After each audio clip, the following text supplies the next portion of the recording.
বন্টন হয়েছে। আপনার নিষ্ঠুর প্রধান নির্বাচন কমিশনার নিষ্ঠুর, একেবারেই নিষ্ঠুর। কেউ নয়, উনি বললেন যে 35%-এর মতো ভোট করেছে, কিন্তু জনগণ দেখছে, সবাই দেখছে, মিডিয়া দেখছে যে কত করেছে। এবং আপনার লিডিং যে সমস্ত পত্রিকা তারা বলেছে যে ওই দাবি নির্বাচন 7ই জানুয়ারির 5 তারিখেও ভোট কম করেছে। প্রধান নির্বাচন কমিশনার বলে দিলেন যে না 35-36% ভোট পড়েছে।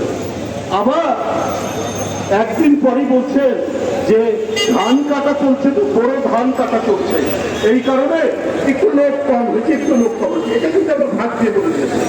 7ই জানুয়ারির পরে 18ই জানুয়ারি বলেছে না না নির্বাচন, 7ই জানুয়ারি বললেন যে খুবই সুন্দর নির্বাচন, পিসফুল নির্বাচন। 18ই জানুয়ারি আবার বললেন যে খুব একটা অংশগ্রহণমূলক পায় না। তো একটা গল্প আমার মনে পড়লো, কালকে এই আলাল ভাই আমাকে এটা বললেন, আমি এটা না বলার লোভ সংগ্রহ করতে পারছি না।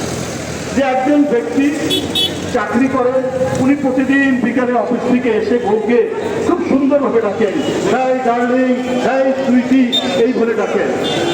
এই বলে ডাকতে ডাকতে তারপরে হঠাৎ বয়স হয়েছে, রিটায়ার করেছে, হজ করে এসছে।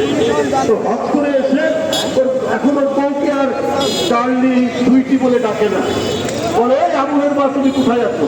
ওর বউ তো রেগে রেগে একেবারে অস্থির, এসে বলছে যে এতদিন তুমি আমাকে সুইটি, এতদিন তুমি আমাকে ডার্লিং বলে, আজকে আবুলের মা এখানে এইভাবে কথা বলছি কেন? নতুন হজ করে এসে কি মিথ্যা কথা বলা যায়? তো আমাদের প্রধান নির্বাচন কমিশনার, আমি জানি না হজ করেছেন কিনা, উনি মাঝে মাঝে একটু সত্যি কথা বলার চেষ্টা করেন। কি কারণে? এটা কি জনগণের ভয়ে না কিসের ভয়ে? একটু ফাঁকে ফুঁকে একটু বলে দেন আর কি।